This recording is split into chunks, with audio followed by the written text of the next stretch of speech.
mais uma cervejinha, mais um vídeo. Agora parte 2, 8 quadrinhos que me marcaram nessa vida. Na parte 1, eu falei que estou muito deprimidinho e que resolvi hoje gravar, né, essa seleção de quadrinhos importantes para mim, de alguma maneira. 8 porque não tem motivo, e o único critério que tivemos foi quadrinhos que estavam na minha estante. Eu não vou trazer aqui quadrinhos que eu li pela internet, ou pelo Kindle, ou qualquer porra assim, porque, primeiro, quem lê quadrinho no Kindle é um psicopata. Mentira, o tablet dá pra ler bem. Mas, porque eu não queria, tipo assim, eu gosto de pegar o quadrinho e mostrar pra vocês. Pois bem, terminamos o vídeo passado falando de Muchacho da Laerte. Ultra hiper recomendação, deve estar baratinho nos sebos da vida. Meu Deus, aproveitem, cara. Eu tô dando o ouro aqui pra vocês e vocês não me aproveitam. Compre esses quadrinhos, tá barato essas porra, não deve estar nem 10 reais. Vocês gastam 200 na edição luxuosa do Quarteto Fantástico do Mark Waid. É isso que vocês acham maneiro. Enfim. Lições de mangaka do Akira Toriyama. Isso aqui é meio trapaça, porque isso aqui não é necessariamente um quadrinho, mas é um quadrinho. Akira Toriyama dispensa apresentações. O mundo simplesmente virou um lugar pior ano passado, quando ele morreu. Akira Toriyama, criador de Dragon Ball, vocês conhecem.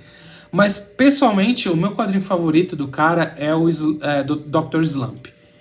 Dr. Slump é um quadrinho lindo, maravilhoso, muito engraçado. Ele cria essa espécie de turminha, né? Uma coisa meio Turma da Mônica mesmo, né? Ele cria uma turminha dele e são várias historinhas engraçadas. Já tem alguns elementos que teriam no humor de Dragon Ball. E eu acho que, apesar do desenho dele ter adquirido uma robusteza e um estilo muito bem definido a partir de Dragon Ball, eu acho que no Dr. Slump ele tava testando umas coisas, ele tava testando muito bem, tava ficando muito massa. Eu gosto, assim. Eu vejo até resquícios de uma coisa meio Peanuts, sabe? Charlie Shoes e tal, mas seria muito leviano da minha parte falar que o cara foi influenciado por esses caras, porque simplesmente eu acho que não é o caso, né? O quadrinho japonês, ele meio que, muitas vezes se basta dentro do universo dele. Pois bem, o Toriyama brindou a gente aqui com um pequeno tesourinho, que é um quadrinho onde ele ensina lições de mangaka. E assim, quando você faz um quadrinho para uma obra para ensinar lições, esse manualzinho, você tem alguns caminhos e formas de enfrentar esse problema, que é basicamente qual é o método, né? Qual deveria ser o método mais prático, mais efetivo de se contar uma história. Primeiro, você ataca o problema, né? Eu fiz isso, por exemplo, eu não vou achar um exemplar aqui, mas eu fiz um quadrinho recentemente, ó, tem uma capa aqui dele jogada. Como fazer quadrinhos. Eu imprimi aqui como um zine, né? E vendi no FIC algumas cópias do zininho, mas ainda quero fazer uma edição maior, realmente boa, né? Tava conversando com o pessoal da Ugra para ver se eles lançam isso. Pois bem, o meu zine, ele tem o objetivo de parodiar, zoar, escancarar o quão fraude é a ideia de você criar um manual de como fazer quadrinhos. Porque, assim, é um campo problemático para você estar pisando, né? Você passar o seu método. E principalmente você definir arte como método e tal, como assim, esses preceitos. Você tem que entender que você está dentro de uma indústria, entendeu? A narrativa que a gente tem como, solidificada em 3 atos, tudo isso, cara, tipo assim, beleza, pega desde Shakespeare até, enfim, Odisseia e algumas obras assim, Mas tu não consegue abarcar tudo com isso, cara. Tu não consegue fazer tudo com isso. Porra, quais são os 3 atos no filme do Godard, por exemplo? Pois é. E acaba sendo problemático por conta dessas, né? Tipo assim, a arte tem idiosincrasias, tem singularidades, tudo não dá pra ser pasteurizado. Essa é uma forma, você criticar. Outra forma é justamente o contrário, você endossar essa noção de que existe um padrão nas narrativas e que esse padrão, que é a coisa a coisa da jornada do herói, né? A jornada do herói é interessante você analisar em termos históricos. Agora, você usar isso como um guia de roteiro, isso é totalmente... Cara, só mesmo americano pra comprar uns bagulhos assim, porque é inacreditável. Enquanto análise histórica, sociológica, antropológica, arqueológica, muito interessante. Você vê que, sei lá, a Odisseia tem uma estrutura com alguns tropos parecidos com o último livro sei lá, da J.K. Rowling. Uau, sabe? Mas isso não faz o ponto do que faz uma obra de arte boa, né? O que faz uma obra de arte boa é justamente o contrário, as suas singularidades. Então, tem esse caminho. Você tenta ver a coisa pelas coisas que tem em comum e você vai endossando essa ideia do roteiro.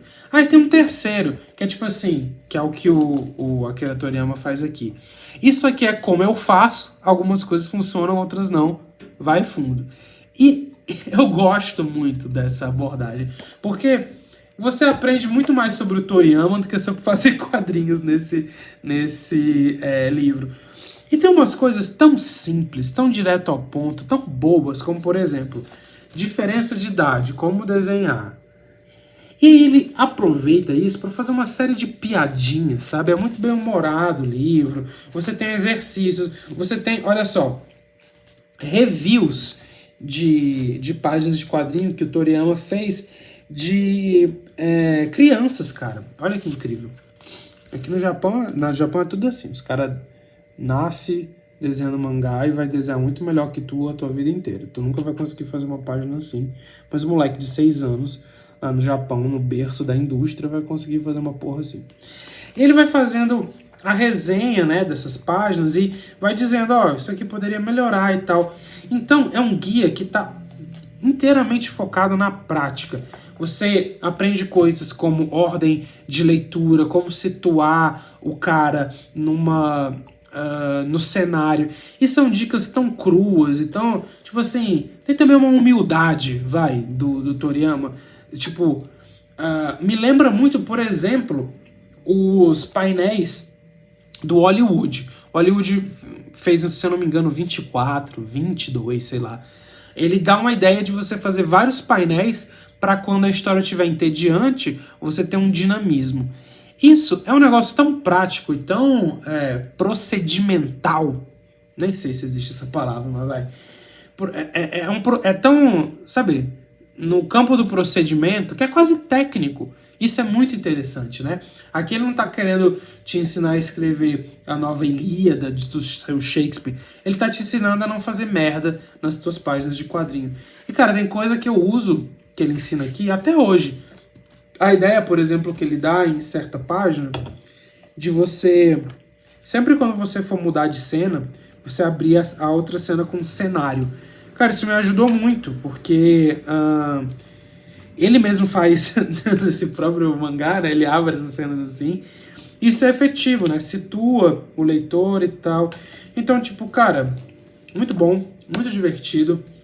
Se eu não me engano, isso aqui tava mega esgotado. Tem a impressão que refizeram uma nova edição e tal. E agora, com a morte do cara, devem ir reeditando aí com o tempo. Próximo quadrinho. Hellboy, A Mão Direita da Perdição. O primeiro quadrinho que eu li do Hellboy me foi indicado por ser um quadrinho meio à parte, não tá em nenhuma grande saga do personagem, não tem cronologia, enfim. Hellboy vocês conhecem, né? É o demoninho do Mike Mignola. Ele tem essa mão, que é a mão direita da perdição, que é a porta do inferno. Só que o Hellboy, ser o príncipe do inferno para ele não é uma coisa maneira, né? Ele tenta viver uma vida normal, apesar dos pesares, mas ele carrega essa porra desse fardo da família dele ser a dona do inferno. Então, tem essa coisa, tipo, de um personagem tá fugindo de um destino que para ele parece inevitável, né? A coisa do fardo de carregar e você querer ser simplesmente normal, porque o que acontece? O Hellboy foi criado entre humanos, ele quer proteger a humanidade de alguma maneira, né? Tanto é que ele trabalha num burô, sei lá como fala essa porra. Enfim, ele trabalha, tem aqui até o login do birô, de casos sobrenaturais, investigando. Então ele usa as habilidades dele de capeta para matar esses bichos que vai assombrar as pessoas. Então o Mike Mignola, que é o autor e criador do Hellboy, usa o Hellboy de escada para brincar com várias culturas. Ele pega, cultura russa,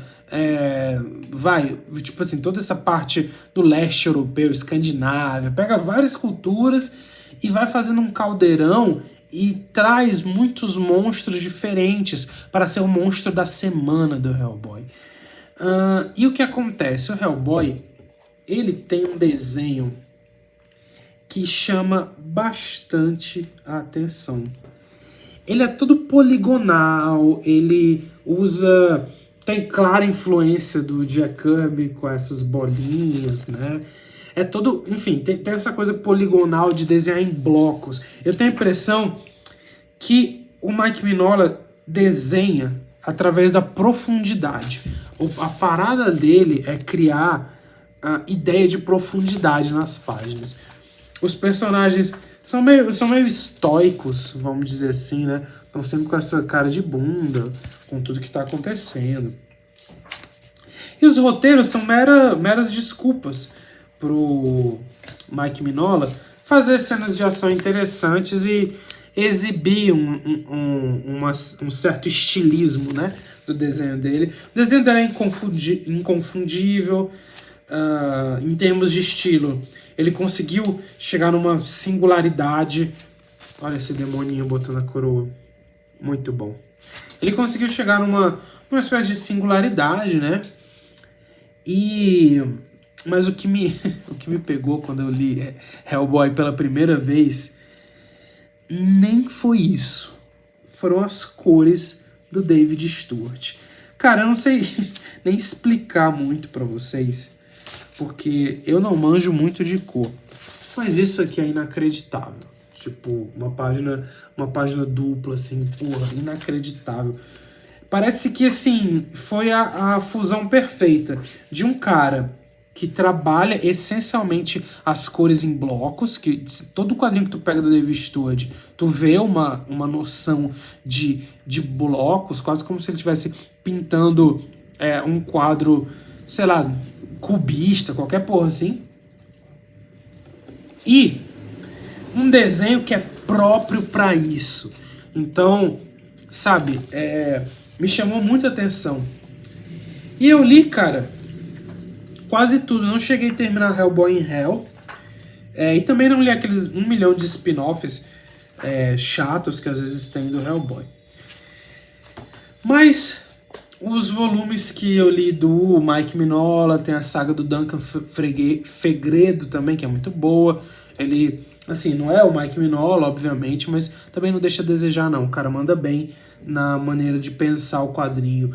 E, enfim, as cores, porra, são um negócio de outro mundo. E foi a primeira vez que eu olhei para um quadrinho que eu vi uma espécie de uso narrativo de cores e um uso não óbvio. Porque se você pensar, por exemplo, me colore aí uma laranja, você vai usar, obviamente, tons de laranja, ou verde, por exemplo, se é o caso de uma laranja, enfim, de tipos de laranja. Mas, quando você observa as cores em coesão, tem como você, por exemplo, fazer um quadro, sei lá, de um morango, de uma laranja, de uma coisa que tem uma cor bem forte. usando tons que não são dessa cor, mas aquilo ali vai brilhar para os seus olhos, porque existe uma coesão interna. A partir do momento que tu seleciona um tom de verde, você não precisa ser literal e tentar representar, você pode, sabe, tem uma espécie de lógica própria, certo? Na teoria das cores, da qual eu não saco porra nenhuma, por isso que meus quadrinhos têm cores horripilantes. Pois bem, próximo quadrinho, senhor Daniel Clowes. O que vocês acham, né? Que eu não ia colocar o meu homem velho branco preferido nesse vídeo. É claro que eu vou colocar ele, porra. Paciência é o meu quadrinho preferido do senhor Daniel Clowes. Acho que é um cara que, pro que ele tá fazendo nessa fase tardia dele, acho que, apesar dele, porra, ser realmente glorificado e prestigiado e tudo mais, eu ainda não acho suficiente, bicho. Olha essa merda. Olha que coisa impressionante.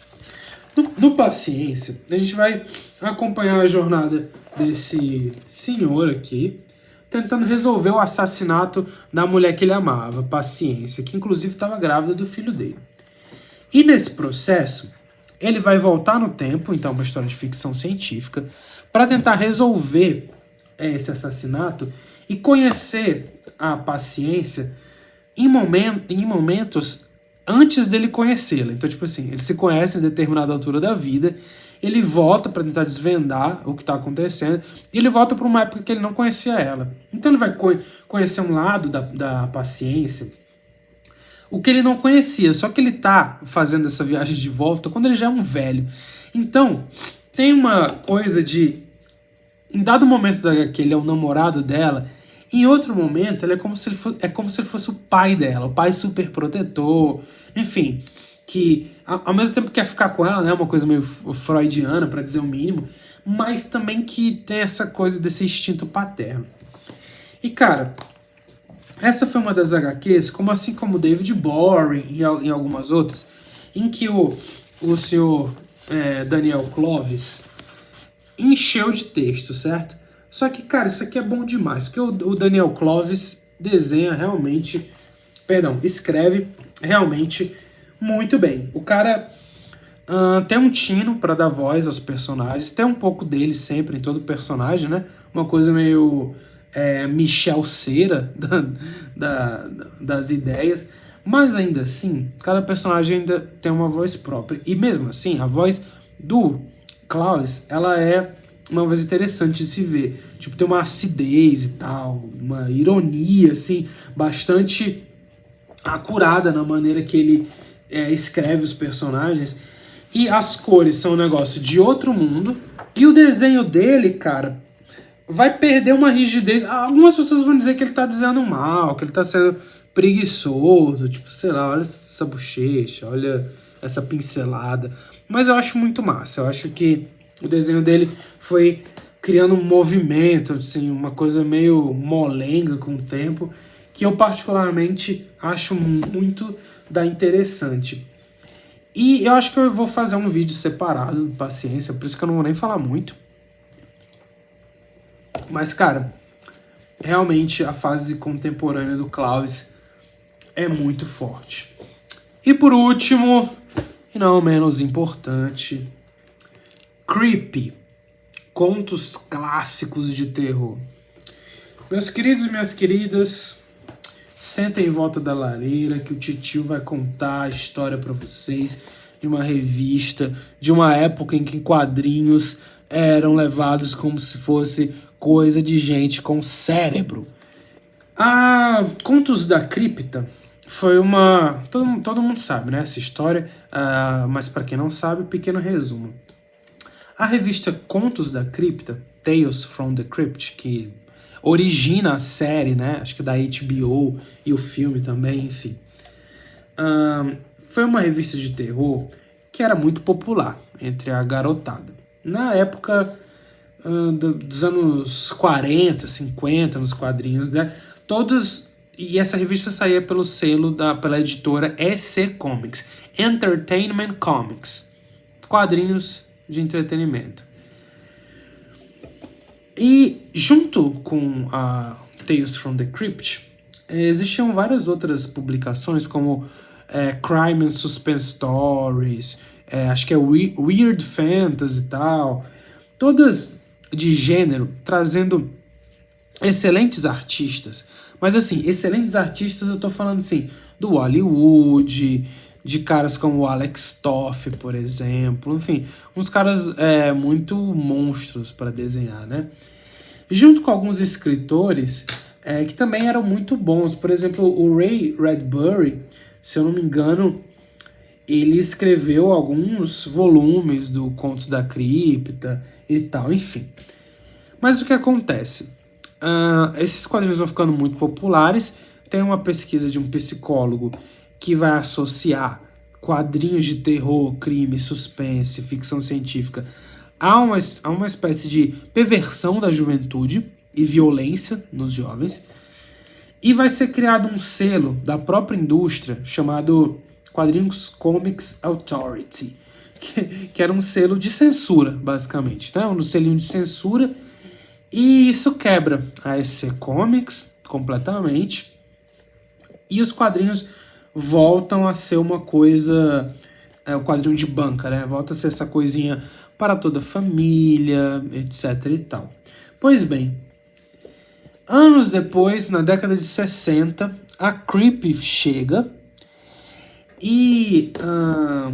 publicada pela Warren Publishing, que também publicava outras revistas de terror, e resgata essa proposta. Vamos pegar uns quadrinistas fodas, tipo, sei lá, Frank Frazetta, o próprio Alex Toff também, né? E vamos trazer eles para fazer uma... Meu Deus do céu, olha essa página, vai tomando frio. Perdoa esse lettering aqui que não tá lá essas coisas, mas... Meu Jesus Cristo, é bom demais. Vamos trazer isso aqui de volta e fazer esses quadrinhos de terror como eram feitos antigamente. E antigamente já uma nostalgia deles de coisa de 10 anos, 15 anos, né? E o que acontece? Você tem, uma modernização da linguagem, porque, cara, pra ser honesto, a revista do Contos da Cripta tinha aquela coisa meio Stan Lee na escrita, às vezes. Reiterar muito o que tá acontecendo no quadro. Então você acabava com um quadrinho que às vezes poderia ser tedioso, muito embora, tem excelentes histórias do Contos da Cripta e Crime and Suspense Stories que isso não se aplica, mas às vezes pode ficar um pouco moroso a leitura. E aqui na Creep eles vão dar uma leve modernizada, assim, às vezes com cenas de ação, que não tem lá não é muito carregado de texto, por exemplo, sei lá, essa página aqui, né? E, cara, eles publicavam em preto e branco, né? O que dava uma liberdade para os artistas de experimentar com isso, né? Fazer, páginas lindíssimas. E você tem a nata da nata trabalhando, assim. Cara, de verdade, essas revistas de terror, eu sou maluco por filme de terror, cinema de terror, filme de terror, literatura de terror, quadrinhos de terror. Tudo que tem o Satanás, manda pro papai que o papai gosta. E essas revistas, eu acho que elas são o suprassumo desse gênero no quadrinho mundial, assim. E a Creep eu gosto particularmente porque ela tá numa espécie de interseção entre o passado recente, né, essa coisa do Contos da Cripta, mas ela tá apontando para um futuro. Então, tem uma modernização na maneira de se contar as histórias. E também tem, uma opção para uns desenhistas mais diferentões, assim, trabalhos muito interessantes. E também tem uma espécie de... Apesar de algumas histórias serem bem ingênuas, tem uma espécie de inteligência autoconsciente dos anos 60, já num mundo onde o Hitchcock estava fazendo Psicose, né? Que é interessante dentro das histórias de terror, que não fica... essencialmente uma coisa nem muito moralista, mas também, né, nem muito cínica, enfim. Essa publicação desses quadrinhos aqui foi a mais recente para mim, que eu comecei a ler, acho que tem uns 3, 4 anos, assim, que eu comecei dar atenção para isso e ler de fato, né? A Devir lançou aqui a fase completa do editor original, tá em 4 volumes. Eles estão lançando outras coletâneas da Creep por artistas. Então, se eu não me engano, eles já lançaram uma do Roger Corben, né? Inclusive, eu vou fazer algum vídeo sobre um quadrinho do Roger Corben que é simplesmente um dos maiores desenhistas de todos os tempos. E vão lançar agora do Alex Toth, né? Então, o Alex Toth também é um monstro, né? Pra quem não sabe, é o cara que fez a arte conceitual de todas as animações da Hanna-Barbera. Meio que esse estilo Hanna-Barbera foi o Alex Toth que deu o delineado desse estilo. E eu acho que, pois bem, é isso, sim. Espero que vocês vão realmente atrás desses quadrinhos. Alguns estão fora de estoque, alguns estão caros, mas certamente você consegue piratear todos.